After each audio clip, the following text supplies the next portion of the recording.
آج ایک فسطائیت کا اور ایک ایسے فرونیت کا مقابلہ کر رہے ہیں کہ جنہوں نے پاکستان کے آئین کو بھی روندا ہوا ہے، پاکستان کے قانون کو بھی روندا ہوا ہے، ریاست کو ماں کا درجہ دیا گیا ہے اور یہ ریاست قاتل بن کر اپنے لوگوں کو بغاوت پر مجبور کر رہی ہے۔ یہ سمجھتے ہو یہ عوام بھیڑ بکریاں ہیں تو تمہاری یہ بھول ہے۔ یہ عوام تمہیں گریبان سے پکڑ کر ایسے گھسیٹ کے نکالے گی کہ تمہیں بنگلہ دیش بھی بھول جائے گا، شام بھی بھول جائے گا۔ اب یہ صورتحال حکومت کو بھی چیلنجز ہیں، وہیں پاکستان تحریک انصاف کو بھی چیلنجز ہیں۔ صورتحال کچھ ایسی ہے کہ کس پہ کون اعتبار کرے یہ کسی کو بھی سمجھ نہیں آ رہا۔ حکومت پاکستان تحریک انصاف پر اعتبار کرنے کو تیار نہیں ہے، حکومت پہ مولانا فضل الرحمان تیار نہیں ہے اعتبار کرنے کو، اور پاکستان تحریک انصاف کو کہہ رہے ہیں کہ ایک پیج پہ آ جائیں، کوئی ایک بات کر لے۔ اب اس طرح کی کنفیوزنگ صورتحال کے اندر پاکستان کی سیاست میں بھونچال سے کی کیفیت ہے۔ کہیں سٹیبلٹی آتی ہے تو اس کے ساتھ ہی انسٹیبلٹی اس کے ساتھ ہی چلی ہوئی آتی ہے۔ ابھی میں جس بھونچال کی بات کر رہی ہوں اس کی وجہ ایک یہ بھی ہے کہ کوئی سائیڈ بھی کلیئر نہیں ہے کہ اس نے اگلا قدم لینا کیا ہے۔ حکومت جو ہمیشہ یہ کہتی آئی کہ ہم مذاکرات کرنا چاہتے ہیں، آج کہہ رہے ہیں کہ مذاکرات کا وقت ختم ہو گیا۔ پاکستان تحریک انصاف جو کہتی آئی کہ پہلے عمران خان صاحب کو رہا کریں، آج وہ کہتی ہے کہ کنڈیشن کوئی نہیں ہے۔ یہی بات بیرسٹر گوہر نے کہی ہے کہ کوئی کنڈیشن نہیں ہے، مطالبات ہیں لیکن کنڈیشن کوئی نہیں ہے۔ کنڈیشن کسی نے نہیں لگائی، نہ ہم نے لگائی، ان کی کسی اور کی طرف سے آئی ہے، وہ ہمارے مطالبات ہیں۔ پہلے بھی ہمارا ایک کنٹیکٹ اسٹیبلش ہوا تھا، ہم آگے کی طرف بڑھ رہے تھے، ایک کریٹیکل سٹیج پہ ہم ڈسکنیکٹ ہو گئے، اور جہاں کنٹیکٹ اسٹیبلش ہوا تھا بڑا بہترین تھا اور ہم جا رہے تھے اس احتجاج سے پہلے۔ امید ہے انشاءاللہ تعالیٰ کنٹیکٹ دوبارہ اسٹیبلش ہو جائے گا اور بہتری کی طرف جائیں گے۔ میں تو ذاتی یہی سمجھتا ہوں کہ اب بس ہونے چاہیے، بس بہت ہو گیا، that year is put a stop to everything، اور آگے بہتری کی طرف بڑھیں۔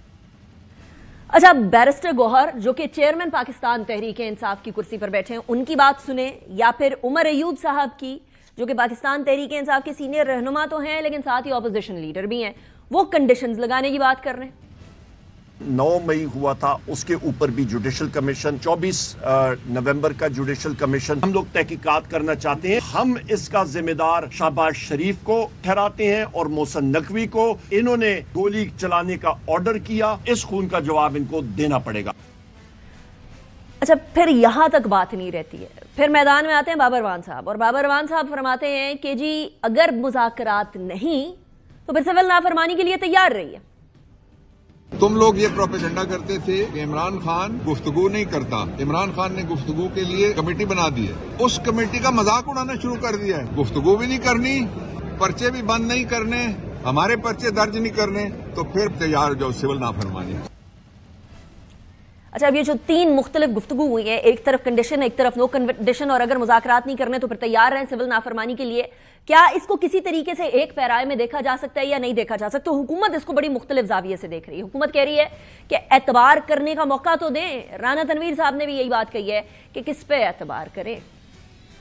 2018 میں جب اس کی حکومت آئی، شہباز شریف صاحب نے لیڈر آف اپوزیشن تھے، مولانا فضل الرحمان صاحب نے کہ آپ حلف نہ لیں، اس اسمبلی میں مت جائیں، لیکن قومی مفاد میں ہم نے جا کے حلف لیا وہاں۔ اس طرح زرداری صاحب نے، بلاول نے، حتیٰ کہ یہ کہہ دیا بلاول نے کہ قدم بڑھاؤ عمران خان، ہم تمہارے ساتھ، اور آگے سے گالی گلوچ۔ آج ان کو یہ اچھوت سمجھتے تھے، پیچھے پیچھے پھرتے ہمارے ساتھ بات چیت کریں، لیکن بات چیت تو تب ہوتی ہے جو کسی پہ اعتبار ہو، کسی کی ساکھ ہو، کوئی اپنی بات پہ کھڑا رہے۔